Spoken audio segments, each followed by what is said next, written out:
Makko essula 9 olunyiriri olusooka okutuuka ku lusembayo.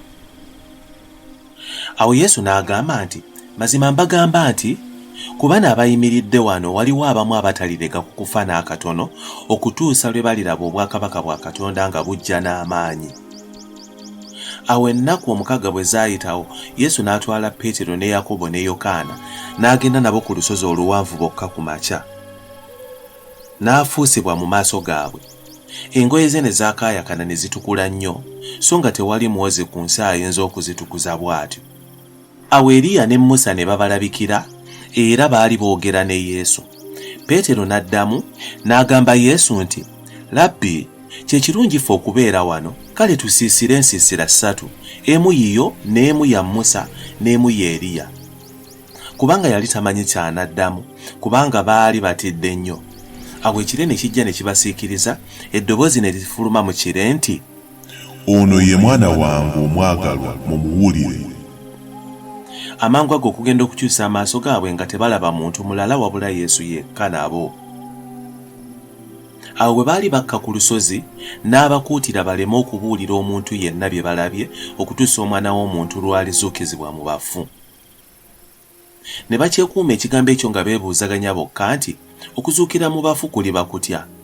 Ne bamubuuza nga bagamba nti, abawandiisi boogera nti kigwana Eriya okusooka okujja.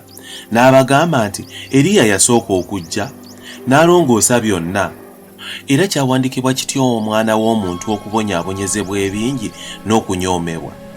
Naye mbagamba nti Eriya yamala okujja, era baamukola buli kye baayagala nga bwe kyawandiikirwa. Awo bwe baatuuka eri abayigirizwa be, ne balaba ekibiina kinene nga kibeetoolodde, n'abawandiisi nga babasokaasoka. Amangu ago ekibiina kyonna bwe kyamulaba, ne beewuunya nnyo ne badduka ne bajja gy'ali ne bamulamusa. N'ababuuza nti, mubasokaasoka lwaki? Omu mu kibiina n'amuddamu nti, omuyigiriza, nkuleetedde omwana wange, aliko dayimooni atayogera. Buli gy'amutwala amukuba ebigo, abimba ejjovu, aluma amannyo, akonvuba. Ngambye abayigirizwa abo bamugobe ne batayinza. N'abaddamu ng'abagamba nti, mmwe ab'emirembe egitakkiriza, ndituusawo okubeera nammwe. Ndituusawo okubagumiikiriza, mumundeetere. Ne bamuleeta gy'ali. Awo bwe yamulaba, amangu ago dayimooni n'amutaagulataagula nnyo, n'agwa wansi, ne yeekulunga ng'abimba ejjovu. N'abuuza kitaawe nti, obulwadde buno kasookedde bumukwata bbanga ki? N'agamba nti okuviira ddala mu buto, emirundi mingi ng'amusuula mu muliro ne mu mazzi okumutta. Naye obanga oyinza, tusaasire otubeere.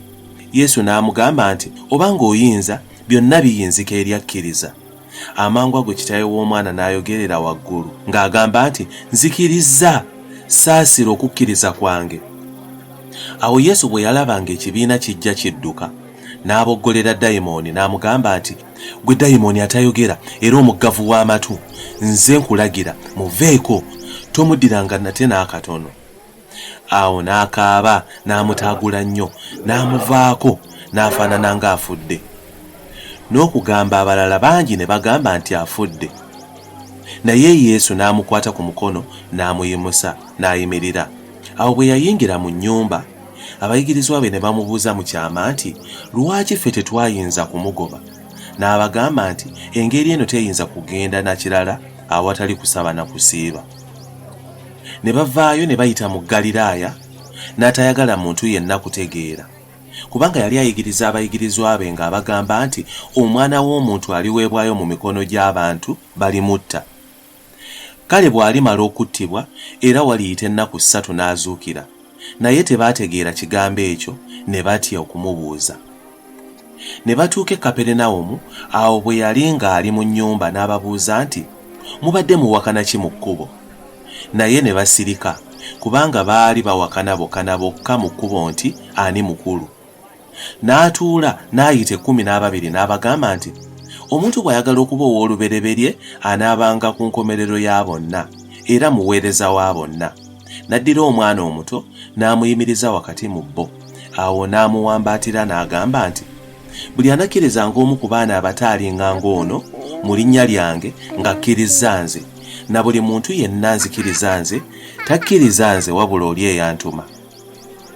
Awo Yokaana n'amugamba nti, "Omuyigiriza, twalaba omuntu ng'agoba dayimooni mu linnya lyo ne tumugaana, kubanga yali tayita naffe." Naye Yesu n'agamba nti, "Temumugaananga, kubanga tewali muntu anaakolanga ebyamagero mu linnya lyange ate amangu ago n'anvuma, kubanga atali mulabe wange ng'ali ku lwaffe. Kubanga buli muntu anaabanywesanga mmwe ekikompe ky'amazzi kubanga muli ba Kristo, mazima mbagamba nti talibulwa mpeera ye n'akatono. Na buli muntu aneesittazanga omu ku abo abato abanzikiriza, wakiri oyo okusibibwa olubengo olunene mu bulago bwe asuulibwe mu nnyanja. Omukono gwe bwe gugwesittazanga ogutemangako, wakiri ggwe okuyingira mu bulamu ng'obuliddwako ekitundu okusinga okugenda mu ggeyeena ng'olina emikono gyombi mu muliro ogutazikira. Envunyu yaabwe gyetafiira so n'omuliro teguzikira. N'okugulu kwo bwe kukwesittazanga okutemangako, wakiri ggwe okuyingira mu bulamu ng'obuliddwako okugulu okusinga okusuulibwa mu ggeyeena ng'olina amagulu gombi. Envunyu yaabwe gyetefiira so n'omuliro teguzikira. N'eriiso lyo bwe likwesittazanga olijjangamu, wakiri ggwe okuyingira mu bwakabaka bwa Katonda ng'oli wa ttulu okusinga okusuulibwa mu ggeyeena ng'olina amaaso gombi. Envunyu yaabwe gyetefiira so n'omuliro teguzikira. Kubanga buli muntu alirungibwamu omuliro. Omunnyo mulungi, naye omunnyo bwe guggwaamu ensa mulizzaamu ki? Mwe mubeere n'omunnyo munda wammwe, mutabagane mwekka na mwekka.